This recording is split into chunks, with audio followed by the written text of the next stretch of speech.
Take my hand, come with me, and we'll find better ways to be something much more than we'll see. And we'll live, and we'll grow, taking steps into the unknown. There we will find the essence of life.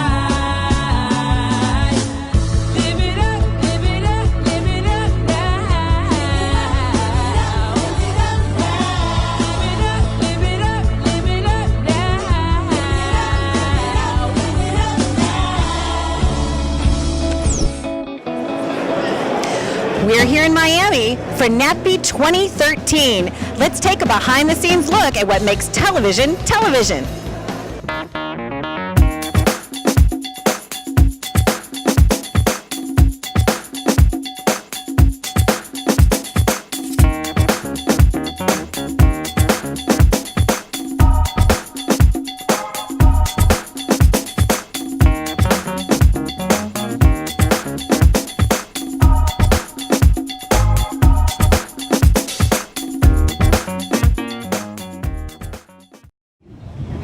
Up next, we're talking to Arsenio Hall. He's got a new show on CBS, and you're going to want to catch it.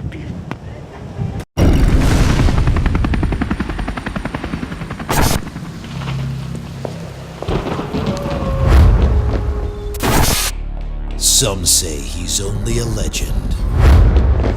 Some say he never existed at all. But others swear that when night grips the city, if you close your eyes and listen, really listen, you can still hear the pulse pounding, hair-raising, spine-chilling sounds of the Wolfman. Not the Wolfman, the Wolf Man. Arsenio is back, and he's bringing the party with him.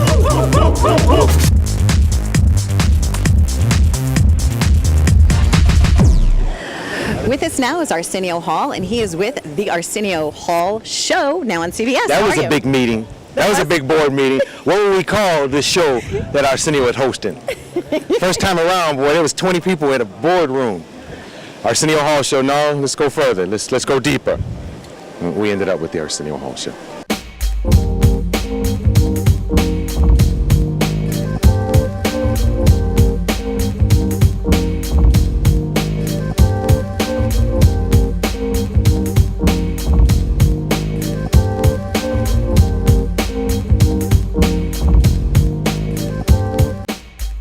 We thought about calling it the Byron Allen Show, and apparently we couldn't get clearance on that name. That happens, right? Mm-hmm. Now, do you have a website that matches? Yes, indeed. Because that's important. Yeah, but I confuse them. I use my name, but I use Dr. Phil's picture. He has big numbers. I'm doing everything I can to win. Going for the win. Mm-hmm. So tell us about your new show. Wow, the new show, I think the thing that makes it unique is no one's allowed on the set with clothes. So it's a lot of nude cameramen and talent running around, and I think it'll be a big winner. You know, the show, it's just Arsenio coming back to have a ball and do his thing in a different time with a different generation, and hopefully people like you will help me thread in a demographic that won't remember me, and we'll all sit happily and watch Eminem and Beyonce's Baby together. Here you go. That's my first show, Eminem and Beyonce's Baby. You know, what made you come back? I mean, did somebody call you on the phone and say, you know what, I think it's time, or did you just have that feeling and then manifest it? Well, it's bizarre. 5 years ago, you're the first person to actually specifically nail me down on that. Okay. 5 years ago, there was a dinner, and Quincy Jones said at the dinner something about my show and how the business missed it. I wasn't even at the dinner. My lawyer told me about it. But I took it to heart because if I blow smoke up your ass and you're in the room, I'm doing it so you can hear me do it. This situation took place and I wasn't around. So I felt like it was really from Quincy Jones's heart. And I started thinking about the things that I was told he said. And from that moment, I started trying to find my way to this moment. And it was complicated, but it's been a 5-year journey of putting the stations together because I wanted to go back to my specific show. Right. You know, I wanted to do my show. I wanted to have my library from the past to be able to show Willow Smith, her dad, doing Parents Just Don't Understand. You know, that was an important part of the mission and of the vision. I did this with you 20 years ago. And you know how I am. First of all, I got big feet and I hate my big feet. Great. So on the shots where you can see my feet, My socks are coming out of the closet. and you take Chelsea Handler's feet and put on my ankles? Sure. What? Let's shoot!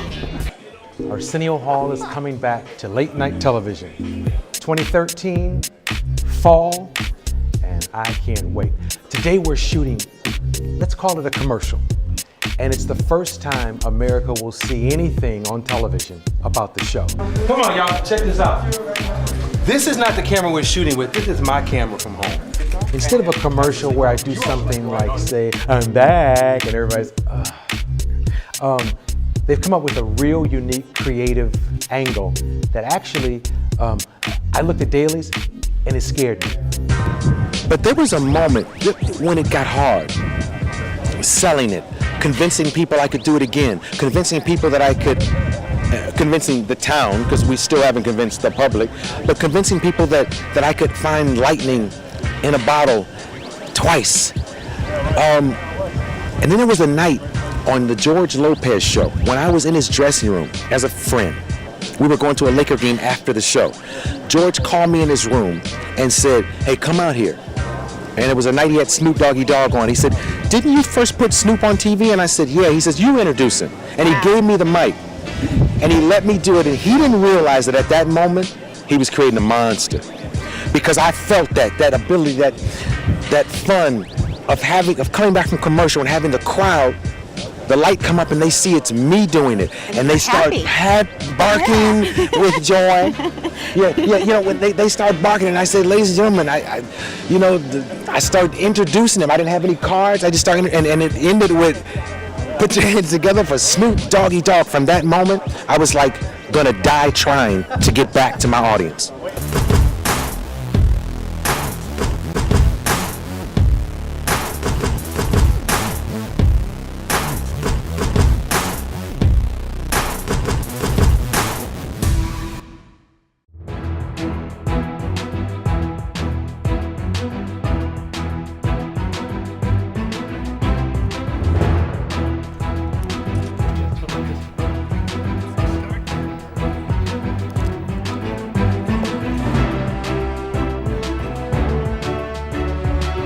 Harrison, what are you doing?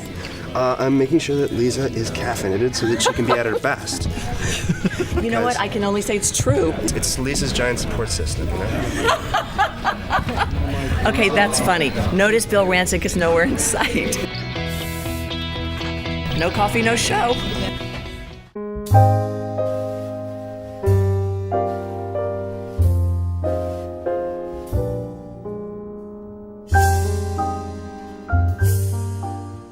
With us now is Lisa Gibbons, and everyone loves her face and her talent, and she's bringing it through America Now. Welcome to our show. How are you? Thank you. I'm well. How are you? Fabulous, fabulous. America Now sounds like a really fun show. Tell us about that. It's news you can use. It's on every night, and it's about making you smarter and safer, stronger, whatever it is that you need to really add value to enhance the quality of your life. I co-host it with Bill Rancic, who's like my favorite little brother in life, and we just have a great time giving information and then sending people to the web so they can get deeper, richer resources in whatever it is that they need. Now, why did you choose this show in particular? You know, you could be hosting a lot of different things. Why this show? This show gives you a chance to have immediate access to cut through the information glut. I'm like everyone else. I feel overwhelmed and overstimulated by so much stuff out there, and we're expected to be experts in everything. So what we do is say, here are the things that are relevant. in the world. Here are the big headlines. Yes, we're going to tell you the problem, but we're going to tell you how to manage the problem, and then we're going to give you more. So it moves really quickly. If it's a scam on Craigslist, if it's how the government is keeping your tweets, if it's how to brat-proof your kid or dog-proof your house, or cars, nutrition, everything in between, we give you the headline, the solution, the tips, and then we move on.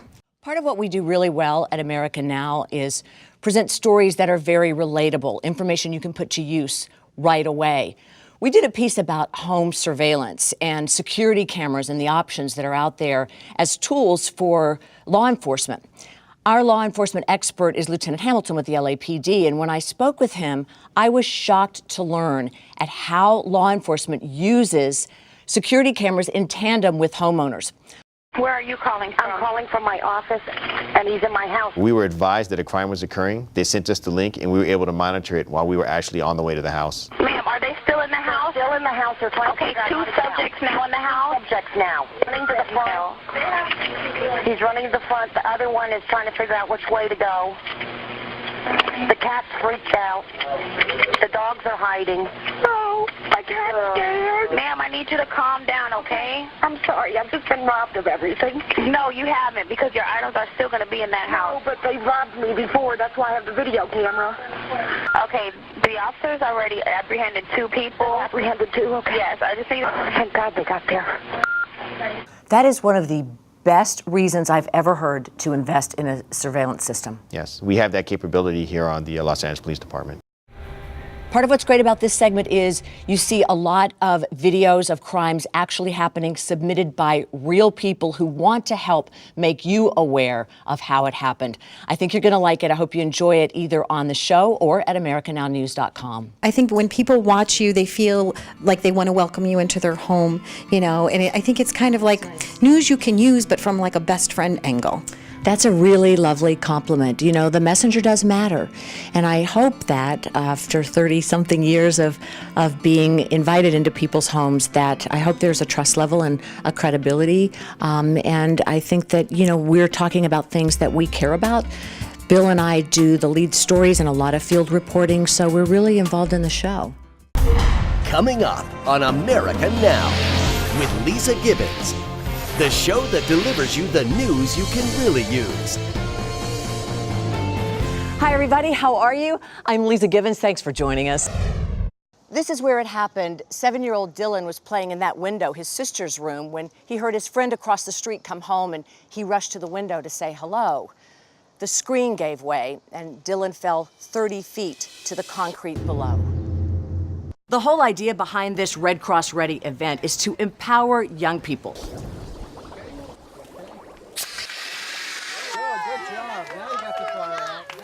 You could have counterfeit cash in your wallet right now, and it might be coming from someone you know. We were surprised when we learned about this teen counterfeiting that's become so prevalent. Yeah.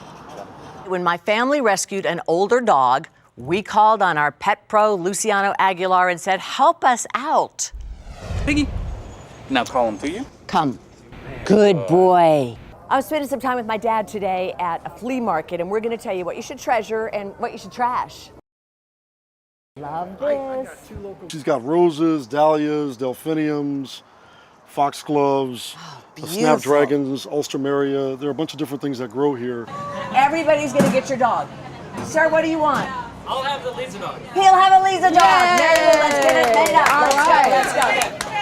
Scrapbooking, memory keeping, legacy writing, journaling, whatever you call it, it helps us honor our emotions and celebrate our lives. Is that you? Yeah. How beautiful.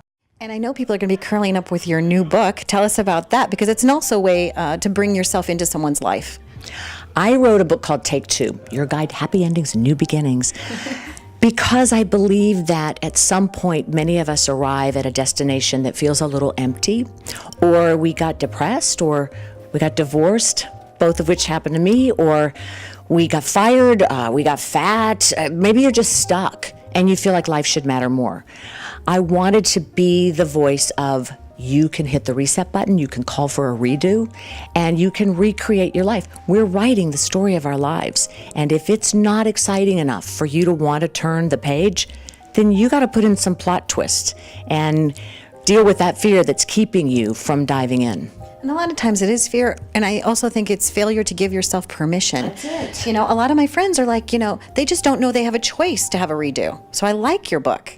We do need to hold up the mirror for each other and say, this is who you are. You are resilient and you are capable, and whoever you were in the beginning of your life was necessary, great, honor that, but you get to change it. Your life, your rules. You get to say, this is not who I am tomorrow. And guess what? People will react accordingly. We teach people who we are. We put up our boundaries. We determine the love we think we deserve, the money we think we need to make, and the way people treat us based on how we feel about ourselves. If you're not proud of yourself, then you're not going to feel you deserve everyone else in your world treating you accordingly. Well, it's wonderful that you choose happiness and that you bring it to everybody that you meet along the way. And thank you so much for spending time with us. It's been a real pleasure to meet you. Well, you're a great example of that. So I think that when we look at our goddess quotient and people who set the pace for us, which is part of what I talk about in the book, it's women like you. And we always can find inspiration from others who have walked that path. Well, thank you so much. You've been watching Live It Up. Stay tuned for more.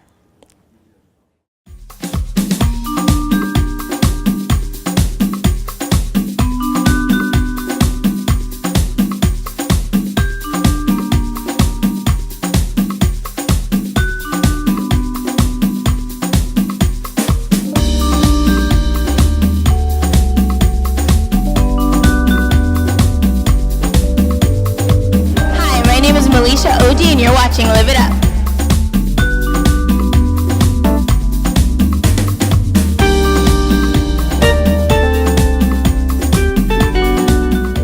With us now is Chef Guillermo Gonzalez. Welcome to our show. How are you? I'm doing great.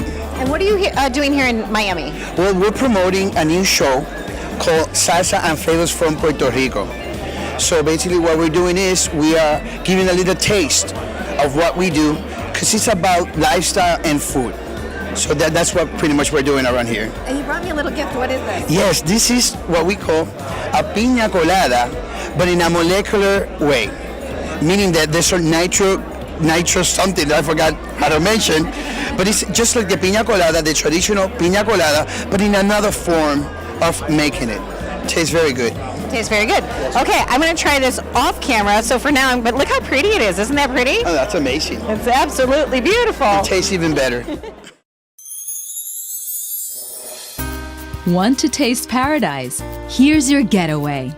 Welcome to Salsa and Flavors from Puerto Rico, celebrating an enchanting fusion of ingredients, history, and recipes, featuring a seductive cuisine hosted by Puerto Rico's top chefs. A blend of Spanish, African, Taíno, and American influences, Salsa and Flavors from Puerto Rico is a taste of paradise.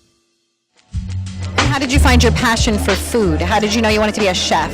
Well, that's a really good question. You see, I only had 2 jobs in my life. First of all, I was working in a supermarket when I was a kid.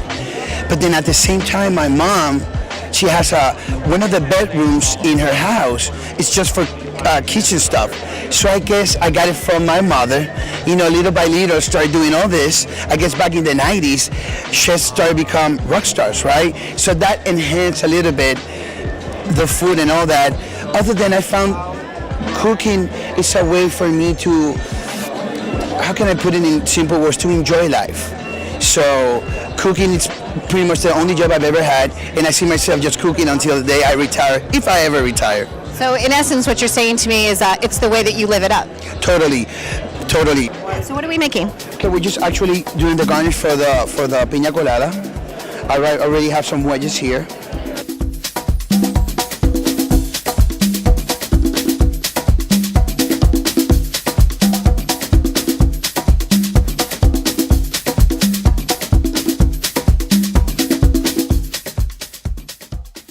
Kitchen, we work the 10, 12, 15-hour shifts, so we basically see ourselves as much as a family, and we take care of our people, most definitely. Well, it seems really exciting. So now, is there one favorite thing that you're loving about being a chef on TV? Yeah, one thing I love it, just be that everybody's happy. That's the end of every person and every chef. See a smile in every people. That's the true pay, huh? And what about you? I heard that you're the pastry chef. Well, yes, I am. Hi. And I love to teach people how to do easy food, but nice food. That it's comfortable for their taste buds, like comfort food, but it's different, creative, versatile, and that's how come I can crossbreed pastries with savory. So I make it look flashy because of the pastry experience I have, but it's actually regular food, you know? And now we're expecting your smile, so you got to try the pina colada. And it's really intense, so it's kind of high on the realm of. I'll tell you what, I will. Just for you, I will. I usually don't. All right, ready? Here we go. It's smooth. Good, huh? Yeah. Everybody should. Muy bien.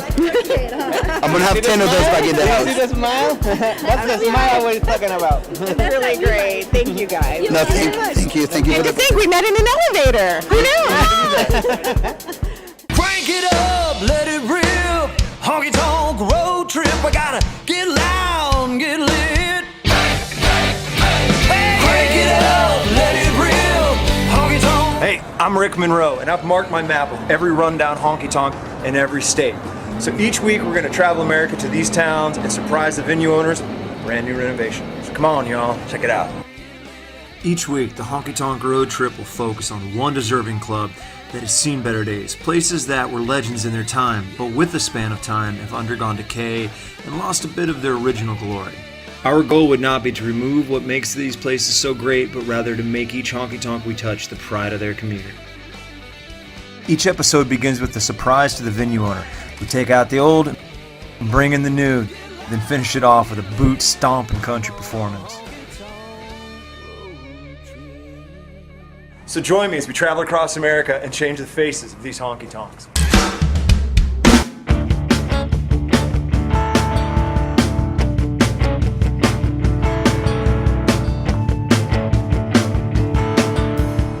With us now is Rick Monroe. Hello, how are you? Great, how you doing? Good, welcome to the show. Thank you. Now, you were telling me that you live in Nashville. Yes, I And do. why did you come to Miami? Well, we're here, obviously, for this great event to push a TV show. It's this one right here, a Honky Tonk Road Trip. And basically that, we got another booth here with a whole bunch of different other shows as well. So just to kind of see what it is. I do music, so this is a whole new thing for me. And when you say you do music, you know, some people talk about music. You actually create music. And how did that start for you? Well, when I was a kid, I started playing drums and realized that singing would probably be more of a fun gig and plus less equipment. So I started doing that. And when I grew up, my mom was always listening to James Taylor and Hank Sr. and Hank Jr. and songwriters. So I decided that writing songs was kind of a cool thing to do as well. So I got into that. And where did you get your first inspiration from? Where did that happen? Did you write it on a napkin? Tell us about that moment. The first song I ever wrote was a guy taught me a 7th chord. And so I went home and then I ended up just trying to figure out a cool way to use the 7th chord. And I wrote a song called Best Damn Woman Money Can Buy.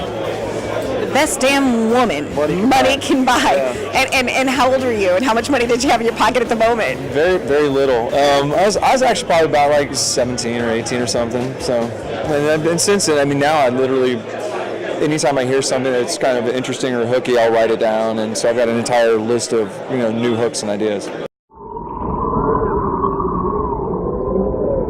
Get loud, get lit.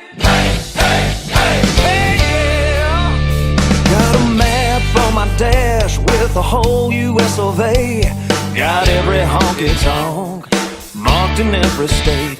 And where that girl broke my heart, I just couldn't hang around. I loaded up the old truck and I headed out of town. I was honky tonk bound to get down. Yeah, I tried to drive her right out of my mind. My first destination under that broken neon sign. Pulled up, hopped out, headed straight up to the bar.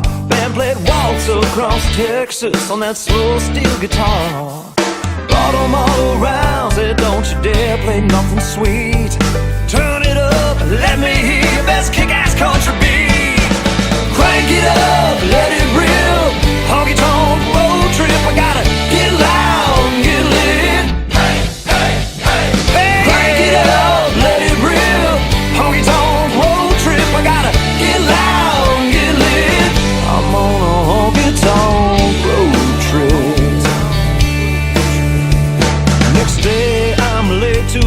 cause I get right to the road. Headed down to Key West, to Cowboy Bills I go. Oh, crazy Irene will take that heartache off my mind. I pulled in right at sunset, I've been making real good time. Walked into the bar. Well, thanks for coming along on this journey in Miami, where I got to show you a behind-the-scenes look at the television industry. For more information, go to liveituptvshow.com, and thanks for watching.